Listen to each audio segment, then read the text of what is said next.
मैं वेडी और आप देख रहे हैं क्रिकेट विद। तो भाई आज हुआ है match number 13 Multan Sultan versus Quetta gladiator के दरमियान और मुल्तान सुल्तान ने वन साइडेडली कोयटा ग्लैडिएटर को हरा दिया है। कोयटा ग्लैडिएटर ने कहां पे गलती की और मुल्तान सुल्तान ने कहां पे गलती नहीं की, ये सारी बातें मैं इसी वीडियो में डिस्कस करूंगा। तो वीडियो यहीं से शुरू करते हैं। वही हो चुका है मैच नंबर 13 और मुल्तान सुल्तान ने कोयटा ग्लैडिएटर को पछाड़ के रख दिया है।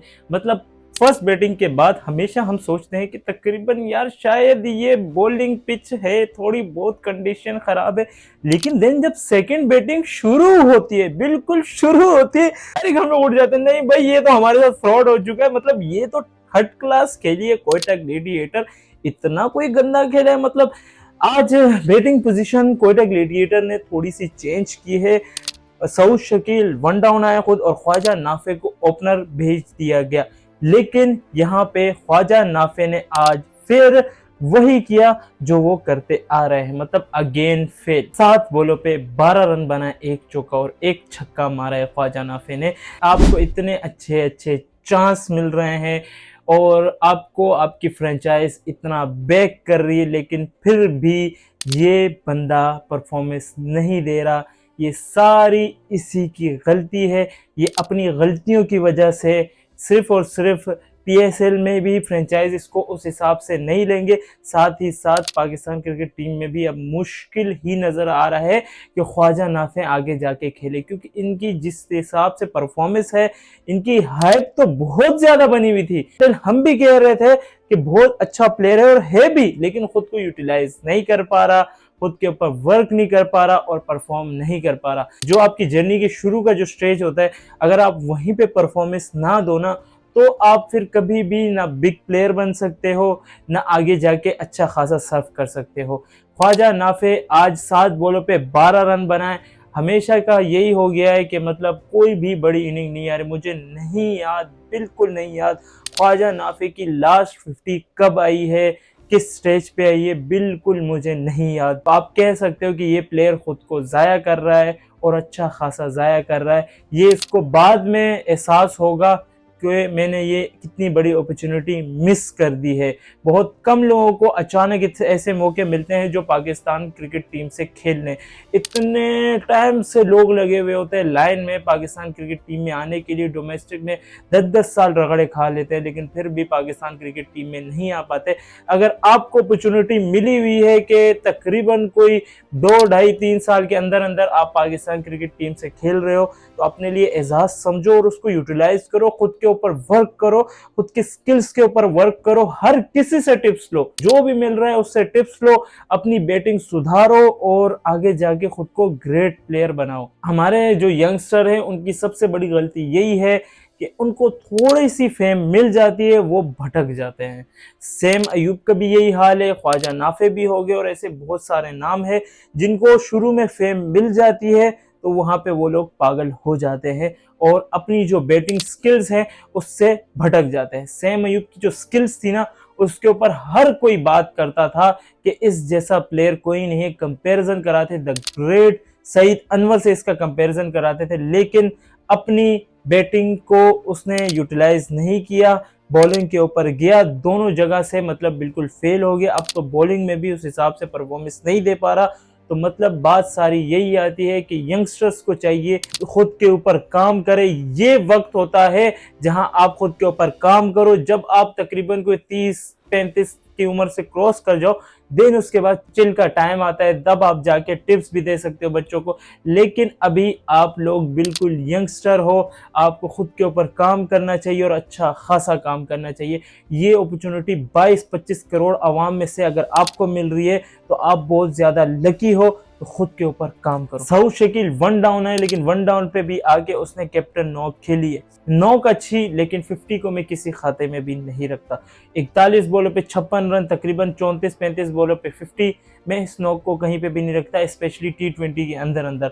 और जब मैंने सेकंड बैटिंग देखी वहां तो फिर मैं डायरेक्ट समझ गया इसकी नॉक इतनी कोई अच्छी नहीं है, बस इनका जो टॉप ऑर्डर है वो ही बहुत ज्यादा गंदा खेल के गया है कोयटा ग्लैडिएटर की तरफ से। बेवन जैकब्स ने तकरीबन कोई 31 बॉलों पे 49 रन बनाए, ये इनिंग में थोड़ी बहुत कह सकता हूँ कि अच्छी है। सऊद शकील और जेकब्स की इनिंग की वजह से तकरीबन कोयटा ग्लेडिएटर 166 तक पहुंच गई, वरना इन दोनों की इनिंग निकाल दो तो कोयटा कहीं पे भी नहीं था इस मैच के अंदर। अहमद दानियाल ने भी तकरीबन कोई 9 बॉलों पे 22 रन बनाए, 2 चौके और 1 छक्का मारा है समथिंग कुछ, लेकिन वो वहां पे रिटायर हर्ट हो गए, तकरीबन लास्ट ओवर के अंदर इंजर्ड होके चले गए। और ये भी बहुत बड़ा एज गया है मुल्तान सुल्तान को, क्योंकि कोयटा ग्लेडिएटर की तरफ से एक बॉलर कम हो गया और वो उनका मेन बॉलर था।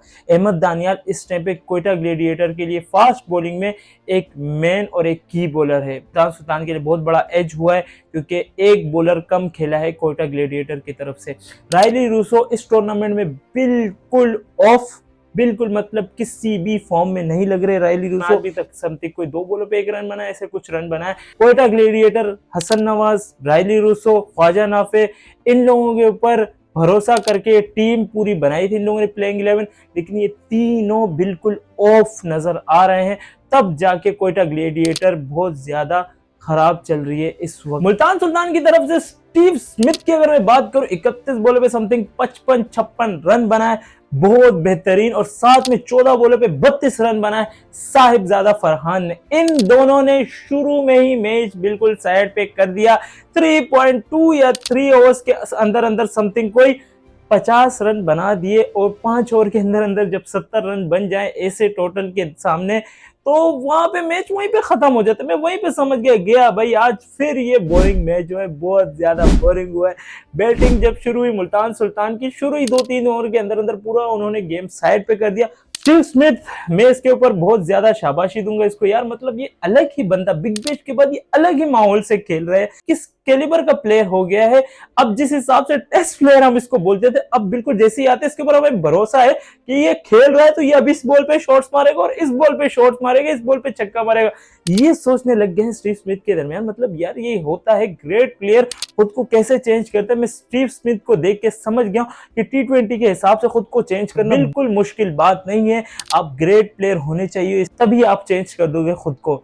उसके बाद शान मसूद, 30 बॉलों पे 46 रन तो बनाए शान मसूद ने, लेकिन यार इसने भी मुझे इतना हैरान किया। अपनी 3 इनिंग के अंदर अंदर शान मसूद मिडल ऑर्डर में खेल रहा है और ऐसी पोजीशन पे खेल रहा है और इतना अच्छा खेल रहा है। इसके ऊपर तो मैं बोल रहा हूँ कि 99 या 100% लोगों से भी अगर PSL शुरू होने से पहले किसी से पूछते कि मुल्तान सुल्तान की मिडल ऑर्डर में शान मसूद इस पोजीशन पे खेल रहे, तो वो सब लोग कहते कि यार ये सबसे बड़ी गलती है मुल्तान सुल्तान की। लेकिन शान मसूद खुद के ऊपर काम किया और उस बंदे ने, और जिस हिसाब से वो प्रॉपर शॉट्स मार रहा है, बिल्कुल अलग तरीके से खेल रहा है। 30 बॉलों पे 46 रन तो बनाए। ये जरूरी नहीं है, ये जरूरी है कि डॉट बॉल की रेशो बहुत ज्यादा कम कर दी है शान मसूद ने, कि यार ये लोग खुद को चेंज कर रहे हैं, लेकिन मेरा बॉबी कब खुद को चेंज करे, कब हम कहेंगे कि बॉबी आज T20 का प्लेयर है, 20-25 गेंदों पे बॉबी ने 50 मारी, कब होगा यार ये। मैच समरी की अगर मैं बात करूं, मुल्तान सुल्तान ने टॉस जीतकर पहले बॉलिंग का फैसला किया और कोयटा ग्लेडिएटर को पकड़ा दी बैटिंग।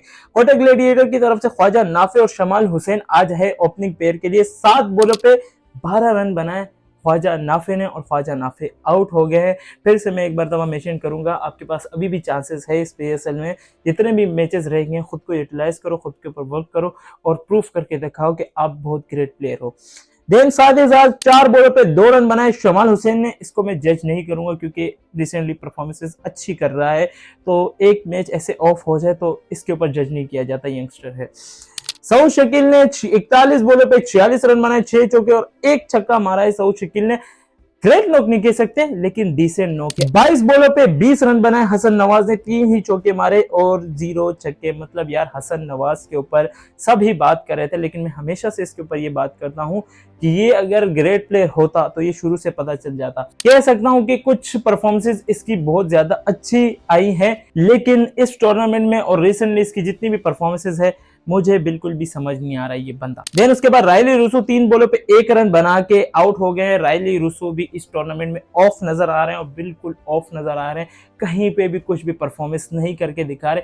कोयटा ग्लेडिएटर ने इनके ऊपर बहुत ज्यादा मतलब ट्रस्ट किया था, लेकिन उन्होंने सारा ट्रस्ट तोड़ दिया कोयटा ग्लेडिएटर का। जेकब्स ने तकरीबन कोई 31 बॉलों पे 49 रन बनाए, 4 चौके और 3 छक्के मारे हैं।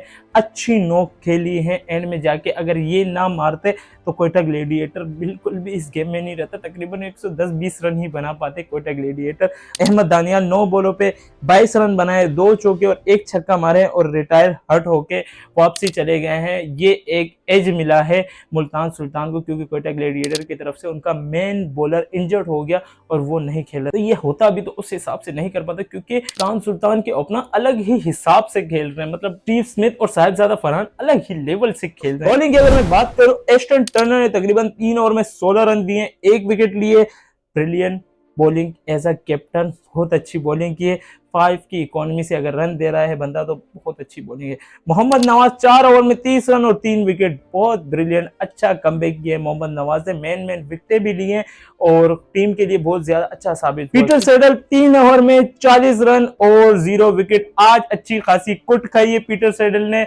जेकब्स ने भी अच्छा खासा धोया और अहमद दानियाल ने भी धोया। स्लो वन, आज फिर से ये वही स्लो वन की स्ट्रेटजी अपना रहा था, लेकिन जेकब्स ने पकड़ लिया और साथ में अहमद दानियाल ने भी एक आधा छक्का मारा, लेकिन जेकब्स ने अच्छा खासा पकड़ा और अच्छा खासा दो दिए। 3 ओवर में 40 रन, मतलब तकरीबन 13 की इकोनॉमी से, मतलब आज पिटे हैं पीटर सेडल अच्छा खासा।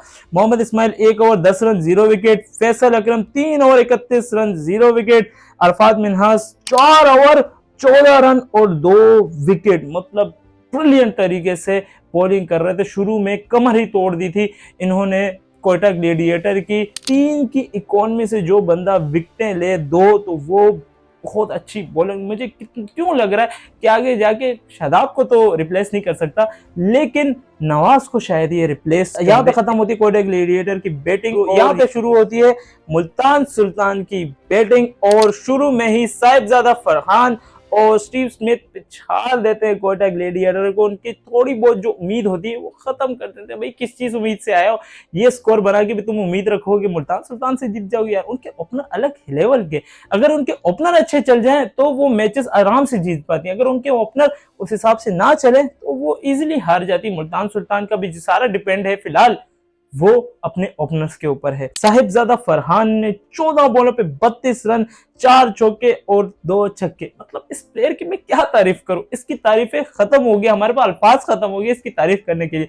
मतलब इतना ज्यादा कंसिस्टेंसी कैसे खेल रहता है यार बंदा। कोई प्लेयर वो खेलता है जो डोमेस्टिक में अच्छे खासे, जिसने रगड़े खाए। इसकी तो स्टोरी सबको पता है, तभी जाके उसको सक्सेस इजिली। मेरे मतलब वो बंदा 50s कर रहा है तो कह रहा है मैं इस पे सेटिस्फाइड नहीं हूँ, मुझे सेंचुरीज करनी। मतलब जो बंदा T20 में सेंचुरीज के ऊपर जा रहा है हर मैचेस में, तो सोच सकते हो कि वो किस माइंडसेट का प्लेयर हो चुका है। स्टीव स्मिथ की अगर मैं बात करूं, 35 बॉलों पे 53 रन बनाया है, 7 चौके और 1 छक्का। एंड में जाके स्लो हो गया था, लेकिन शुरू में जिस हिसाब से कूट रहा, तकरीबन कोई 13 बॉलों के अंदर समथिंग को 35 रन बना दिए थे स्टीव स्मिथ ने। ये तो एंड में जाके तकरीबन कोई बहुत ज्यादा स्लो हो गया था, थोड़ी बहुत विकेटें गिरी, वरना ये बहुत ज्यादा मारधाड़ कर रहा था। शुरू में ही इन्होंने पूरा मैच साइड पे कर दिया था। 30 बॉलों पे 46 रन बनाए। शान मसूद ने 2 चौके और 2 छक्के, मतलब ब्रिलियंट तरीके से खेला है शान मसूद। टेस्ट प्लेयर कोई नहीं गएगा अभी इसको फिलहाल कोई। देन उसके बाद अरफात मिन्हास ने 8 बॉलों पे 6 रन बनाए और एस्टन टर्नर ने 3 बॉलों पे 4 रन बनाए। और यहाँ पे खत्म होती है मुल्तान सुल्तान की बैटिंग और इजीली ये मैच चेस कर देते हैं तकरीबन कोई 17 साढ़े 17 ओवर के अंदर। मतलब बहुत ज्यादा बोरिंग मैच था यार, कुछ भी मजा नहीं आ रहा यार। अच्छे मैचेस करवाओ यार पीसीबी। देन उसके बाद अगर कोयटा ग्लेडिएटर की बॉलिंग की अगर बात करूं तो किसी ने भी उस हिसाब से बॉलिंग नहीं की। अल्जारी जोसेफ ने 2.3 ओवर्स के अंदर 29 रन दिए, 1 विकेट, ये भी पिटे हैं। इब्रार अहमद 4 ओवर के अंदर 46 रन और 0 विकेट। दूसरा तीसरा मैच है समथिंग को अगर इब्रार पे गौर करें तो इब्रार अच्छा खासा कुट खा रहा है। टॉम करन 2 ओवर 24 रन और 0 विकेट।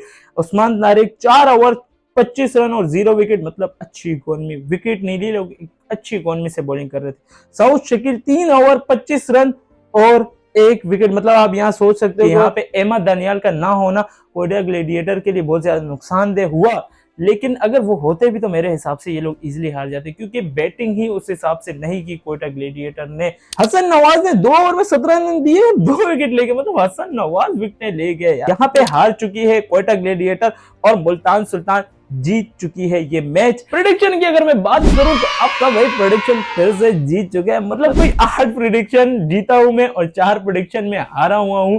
कह सकते हैं यार कि रेशो थोड़ा सा बराबर हो रहा है और अभी मैं कमबैक करूंगा, मैं भी कमबैक करूंगा, अच्छा खासा कमबैक करूंगा। भाई कल है मैच मुल्तान सुल्तान वर्सेस रावलपिंडी के दरमियान, ये भी टफ मुकाबला लग रहा है मुझे, लेकिन मेरे हिसाब से मुल्तान सुल्तान ये मैच जीत जाएगी और पिंडी को अपनी चौथी शिकस्त का भी सामना करना पड़ेगा, क्योंकि पिंडी बहुत ज़्यादा ऑफ लग रही है मुझे। लेकिन मुल्तान विन से आएगी, विन होके आएगी तो उनके अंदर अलग कॉन्फिडेंस रहेगा, तो मुझे लग रहा है कि कल मुल्तान सुल्तान जीत जाएगी। तो भाई इस वीडियो को हम लोग यही पे एंड करते हैं। लाइक कमेंट शेयर सब्सक्राइब लाजमी करना। मिलते हैं आपसे नेक्स्ट वीडियो में। अल्लाह हाफिज।